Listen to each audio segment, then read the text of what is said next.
வணக்கம் மக்களே, நாம் இன்னைக்கு பார்க்க போகிற வேலை வாய்ப்பு என்னன்னா ஆர்ஆர்பியிலேருந்து வந்து ஜேஇ ஜூனியர் இன்ஜினியருக்கான வேகன்சி பற்றி தான் நம்ம இன்னைக்கு பார்க்க போகிறோம். ஃபர்ஸ்ட் இந்த வெப்சைட் அண்ட் நோட்டிஃபிகேஷன் லிங்க் வந்து நான் டிஸ்கிரிப்ஷனில் கொடுத்துட்றேன். ஃபர்ஸ்ட் இந்த நோட்டிஃபிகேஷன் ஓப்பன் பண்ணிக்கோங்க. ஓப்பன் பண்ணால் ஃபர்ஸ்ட் இந்த மாதிரி ஒரு டீட்டெயில் வந்துடும் பாருங்க.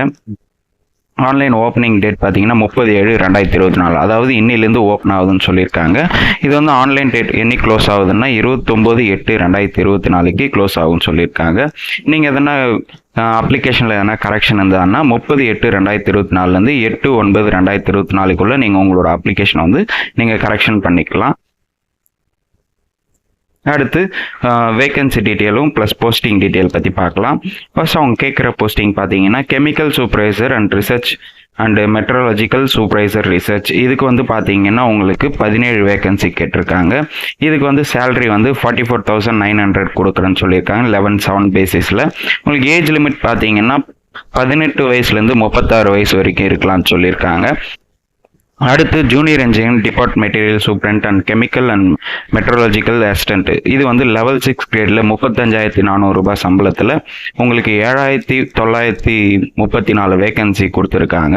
இது ஏஜ் லிமிட் பார்த்தீங்கன்னா 18லேருந்து 36 வயசு வரைக்கும் இருக்கலாம்னு சொல்லியிருக்காங்க. ஸோ டோட்டலாக பார்த்தீங்கன்னா 7,951 வேகன்சி கொடுத்துருக்காங்க. இது ஒரு நல்ல ஒரு வேகன்சி தான் சொல்லலாம். அடுத்து நம்ம ஏஜ் லிமிட் பற்றி பார்க்கலாம். இது வந்து கெமிக்கல் சூப்பர்வைசர் இவங்களுக்கு பார்த்தீங்கன்னா 18லேருந்து 33 வயசு வரைக்கும் இருக்குன்னு சொல்லியிருக்காங்க நார்மல் கோர்ஸ்க்கு. அதே வந்து அப் டு வந்துட்டு 18லேருந்து 36 வயசு வரைக்கும் இருக்கலாம்னு சொல்லியிருக்காங்க. ஜூனியர் இன்ஜினியரிங் பார்த்தீங்கன்னா 18லேருந்து 33 அப் டு வந்து 18லேருந்து 36 இருக்கணும்னு சொல்லியிருக்காங்க.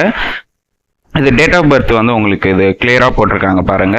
அதாவது upper age limit to date of பர்த்னு சொல்லிட்டு, அதாவது UREWSக்கு பார்த்தீங்கன்னா உங்களுக்கு 2/1/1989 மேலே இருக்கணும்னு சொல்லியிருக்காங்க. ஓபிசி கேட்டகரின்னா 2/1/1986 மேலேயும், இதே SC/ST கேண்டிடேட்ஸ் ஆனால் 2/1/1984 மேலே பிறந்தவங்களா இருந்தீங்கன்னா நீங்கள் அப்ளை பண்ணிக்கலாம். இதே வந்து ஆல் கேண்டிடேட்ஸ் வந்துட்டு லோயஸ்ட் லிமிட் பார்த்தீங்கன்னா 1/1/2007 பிறந்தவங்களா இருந்தால் நீங்கள் இதை அப்ளை பண்ணிக்கலாம்னு சொல்லியிருக்காங்க. அதே மாதிரி வந்துட்டு உங்களுக்கு ஏஜ் ரிலாக்ஸேஷனும் கொடுத்துருக்காங்க பாருங்க. SC/ST இருந்ததுன்னா 5 வருஷமும், ஓபிசி கேட்டகரி நான் கிரீமி லேயர் இவங்க பார்த்தீங்கன்னா 3 வருஷமும், எக்ஸ் சர்வீஸ் மேனாக இருந்தீங்கன்னா 3 வருஷம் ப்ளஸ் 6 வருஷம் ப்ளஸ் 8 வருஷம். அதாவது யூஆருக்கு வந்து 3 வருஷம், ஓபிசி இருந்ததுன்னா 6 வருஷம், SC/ST கேண்டிடேட்ஸ்னா 8 வருஷம். இதே வந்து PWBT கேண்டிடேட்ஸ் இருந்ததுன்னா யூஆரில் 10 வருஷமும், ஓபிசியில் 13 வருஷமும், SC/STயில் 15 வருஷமும் கொடுத்துருக்காங்க. இதே வந்துட்டு already group C railway staffs இருந்தாங்கன்னா அவங்க வந்து யூஆரில் வந்து 40 வயசு வரைக்கும், ஓபிசியில் வந்து 43 வயசு வரைக்கும், SC/STக்கு வந்துட்டு 45 வயசு வரைக்கும்லாம் சொல்லியிருக்காங்க.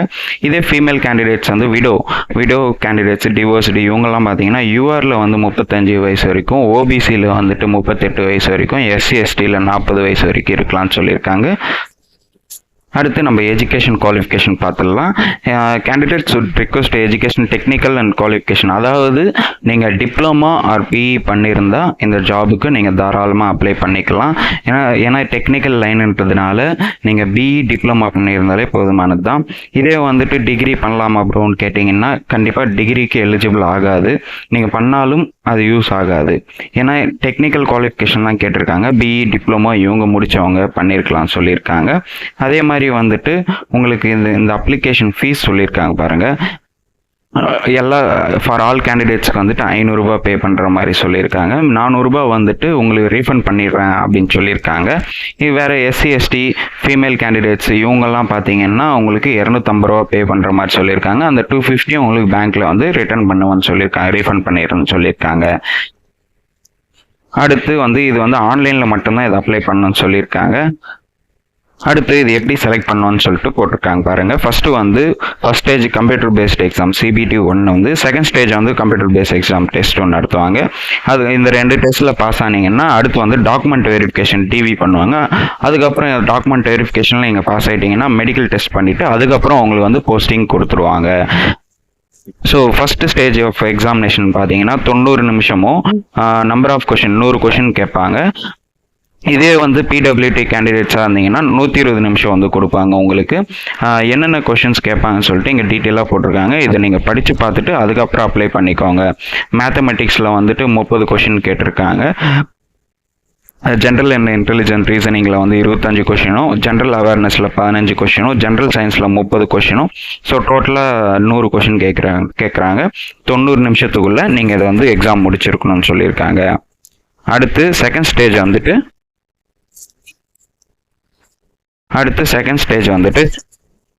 120 நிமிஷம் சொல்லியிருக்காங்க. நம்பர் ஆஃப் கொஷின்ஸ் வந்து 150 கொஷின்ஸ் சொல்லியிருக்காங்க. இது சிலபஸ் பார்த்தீங்கன்னா அதே மாதிரி தான், ஜென்ரல் அவேர்னஸ், ஃபிசிக்ஸ் அந்த மாதிரி சொல்லியிருக்காங்க. இதில் வந்துட்டு ஜென்ரல் அவேர்னஸில் 15 மார்க்கும் 15 கொஷின்ஸும், ஃபிசிக்ஸ் அண்ட் கெமிஸ்ட்ரியில் 15 கொஷின்ஸும், பேசிக் ஆஃப் கம்ப்யூட்டர் அண்ட் அப்ளிகேஷனில் 10 கொஷின்ஸும், basic of environment and pollution கண்ட்ரோலில் 10 கொஷின்ஸும், டெக்னிக்கல் எபிலிட்டிஸில் 100 கொஷின்ஸும், டோட்டலாக வந்து 150 கொஷின்ஸ்க்கு வந்து 120 மினிட்ஸில் நீங்கள் ரைட் பண்ணணும்னு சொல்லியிருக்காங்க. அடுத்து டாக்குமெண்ட் வெரிஃபிகேஷன் பண்ணிவிட்டு உங்களுக்கு இது பண்ணிடுவாங்க. அது நான் சொன்ன மாதிரி என்னென்ன குவாலிஃபிகேஷன் இருக்கணும்னு சொல்லிட்டு இதில் டீட்டெயிலாக போட்டிருக்காங்க பாருங்கள். அதாவது 3 years diploma engineering or bachelor degree in engineering and technology இது முடிச்சிருந்தா நீங்கள் வந்து இந்த வேலைக்கு தாராளமாக அப்ளை பண்ணலாம். ஸோ உங்களுக்கு டீட்டெயிலாக போட்டிருக்க பாருங்க. மெக்கானிக்கல் அண்ட் எலைடு இன்ஜினியர்ஸ்க்கு எதெல்லாம் நீங்கள் அப்ளை பண்ணணும்னு சொல்லியிருக்காங்க. எலக்ட்ரிக்கல் அண்ட் அலைடு இன்ஜினியரிங்க்கு வந்து பார்த்தீங்கன்னா எந்தெந்த போஸ்டிங் போடலாம்னு சொல்லியிருக்காங்க பாருங்கள். அந்த மாதிரி வந்துட்டு நீங்கள் பிஇ கேண்டிடேட்ஸ் இதே பண்ணியிருக்கலாம். இன்னொன்று டேபிள் 2 அவங்க வந்து பார்த்தீங்கன்னா டிகிரி குவாலிஃபிகேஷன்லையும் கேட்டிருக்காங்க பாருங்கள். பிஎஸ்சியில் கெமிஸ்ட்ரி அண்ட் ஃபிசிக்ஸும் கேட்டிருக்காங்க. டேபிள் 3ல பார்த்தீங்கன்னா நீங்கள் டிகிரி முடிச்சுட்டு, அதாவது degree or equivalent to chemical technology, chemical சம்மந்தப்பட்டதை நீங்கள் படிச்சிருந்தா நீங்கள் இந்த வேலைக்கு தாராளமாக அப்ளை பண்ணிக்கலாம். இதே வந்து மெட்ராலஜிக்கல் இன்ஜினியரிங் முடிச்சிருந்தாலும் நீங்கள் இதுக்கு அப்ளை பண்ணிக்கலாம்னு சொல்லியிருக்காங்க. அடுத்து இந்த வேலைக்கு எப்படி அப்ளை பண்ணணும்னு சொல்லியிருக்காங்க பாருங்கள். நான் சொன்ன அந்த வெப்சைட்டில் வந்துட்டு நீங்கள் ஓப்பன் பண்ணிங்கன்னா உங்களுக்குன்னு ஒரு அக்கௌண்ட்டை ஒன்று க்ரியேட் பண்ணணும். ஃபஸ்ட்டு அந்த ரெஜிஸ்டர் பண்ணிவிட்டு அதுக்கப்புறம் வந்துட்டு உங்களோட பாஸ்போர்ட் சைஸ் ஃபோட்டோ கண்டிப்பாக கேட்குறாங்க. அண்ட் வந்து உங்களோட சிக்னேச்சரும் வேணும்னு சொல்லியிருக்காங்க. அதுக்கப்புறம் வந்து நீங்கள் இதே SC/ST கேண்டிடேட்ஸ் ஆனால் உங்களோட கம்யூனிட்டி சர்டிஃபிகேட் கேட்டிருக்காங்க. அதுக்கப்புறம் வந்துட்டு உங்களோட பேங்க் புக்கு அண்ட் வந்து எஜுகேஷன் சர்டிஃபிகேட்ஸ் இது எல்லாமே நீங்கள் வந்து அப்லோட் பண்ணுற மாதிரி இருக்கும். ஸோ மறக்காமல் இதெல்லாம் எடுத்துன்னு போங்க. நியர்பை இருக்கிற நெட் சென்டர் CSC சென்டரில் போயிட்டு நீங்கள் இதை அப்ளை பண்ணலாம்னு சொல்லியிருக்காங்க.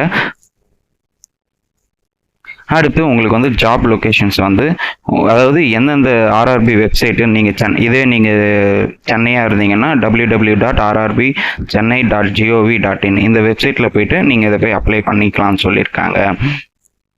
இதே நீங்கள் வந்துட்டு அகமதாபாத் அவங்க கேட்டகரிஸ்க்கு வந்துட்டு எல்லாருக்கும் ஒவ்வொரு ஊருக்கும் ஒவ்வொரு வெப்சைட்ஸ் கொடுத்துருக்காங்க. பெங்களூருக்கு வந்து rrbnc.gov.in இந்த வெப்சைட்டுக்கு போயிட்டு நீங்கள் அப்ளை பண்ணலாம்னு சொல்லியிருக்காங்க.